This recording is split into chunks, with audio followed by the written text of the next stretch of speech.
இறைமகன் இயேசுவின் நாமத்தில் உங்களை அன்போடு வாழ்த்துகிறேன்.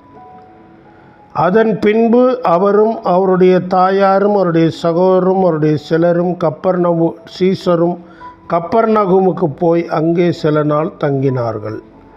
யோவான் 2:12. இந்த அற்புதத்தை ஆண்டவர் இயேசு கானா ஊரில் செய்த பின்னாலே இயேசுவும் அவருடைய தாயாரும் அவருடைய சகோதரரும் எல்லாரும் சேர்ந்து சீடர்களோடு சேர்ந்து கப்பர்நகூமுக்கு போகிறார்கள். அங்கே சில நாள் தங்கினார்கள். அப்போ இன்னும் இயேசுவை விட்டு அந்த தாயும் அந்த சகோதரர்களும் என்ன ஆகலை, அண்ணன் ஊழியம் செய்யட்டும், இல்லைனாக்கா என் மகன் ஊழியம் செய்யணும், நம்ம அவரை தொந்தரவாக பண்ணக்கூடாது அப்படிங்கிற அந்த மனநிலை இன்னும் அவங்களுக்கு வரல. அவங்களுக்கும் அந்த ஊழியத்தில் பங்குண்டு நினைக்கிறாங்க.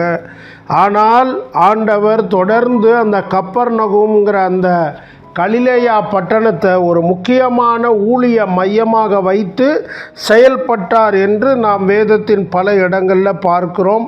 கப்பர்நகூமில் தான் அவருடைய ஊழியத்தோட தலைமையகம் என்று கூட நம்ம சொல்ல முடியும். கடைசி நாட்களில் எருசலேமில் அதிகமாக இருந்திருந்தாலும் ஆனால் அதிகமான ஊழியத்தை கப்பர்நகூமை மையமாக வைத்து தான் ஆண்டவராகிய இயேசு செய்தார். ஆகவே அவருடைய தாயார், அவருடைய சகோதரர், அவருடைய சீடர், இந்த மக்கள் எல்லாரும் கப்பர்நகூமுக்கு போனாங்க. அங்கே சில நாள் தங்கினாங்க. எங்கே தங்கினாங்க? ஒரு கால் இயேசு கிறிஸ்துடைய உறவின் முறையாகிய யோவான், யாக்கோபு அவங்க வீட்டில் கூட தங்கியிருக்கலாம். கசின்னு சொல்கிறாங்க.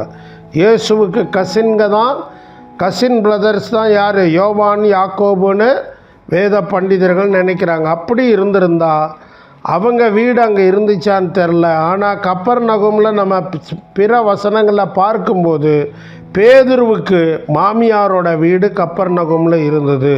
அப்போ அந்த மாமியார் வீட்டை ஒரு ஊழிய மையமாக வைத்து தான் ஊழியங்கள் நடந்தது என்று நம்ம பார்க்கிறோம். ஆகவே கப்பர்நகூம் என்கிற அந்த ஊருக்கு அவங்க எல்லாரும் போய் சில நாள் தங்கினார்கள். பிரியமானவர்களே, எந்த இடத்துல நாம் ஆண்டவரோடையே கூட இருக்கணும், எந்த இடத்துல நம்முடைய குடும்பத்தாரை கூட்டி வைக்கணும், எந்த இடத்துல நம்முடைய நண்பர்களோடு பழகணும், எந்த அளவில் அந்த பழக்கமும் சிநேகமும் இருக்கணும், இந்த மாதிரி காரியங்கள் எல்லாமே நம்ம என்ன பண்ணியிருக்கணும், தெளிவாக புரிந்திருப்பது மிக மிக அவசியம்.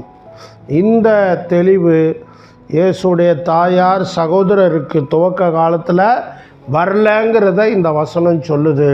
ஆகவே அப்படிப்பட்ட விழிப்புணர்வை நம்முடைய சமுதாயத்தில் ஏற்படுத்துவோம். ஆண்டவருக்காக தொடர்ந்து பணிவிடை செய்ய நம்மை நாமே அர்ப்பணிப்போம். தேவன் தாமே நம்மை அளவில்லாமல் ஆசீர்வதிப்பாராக.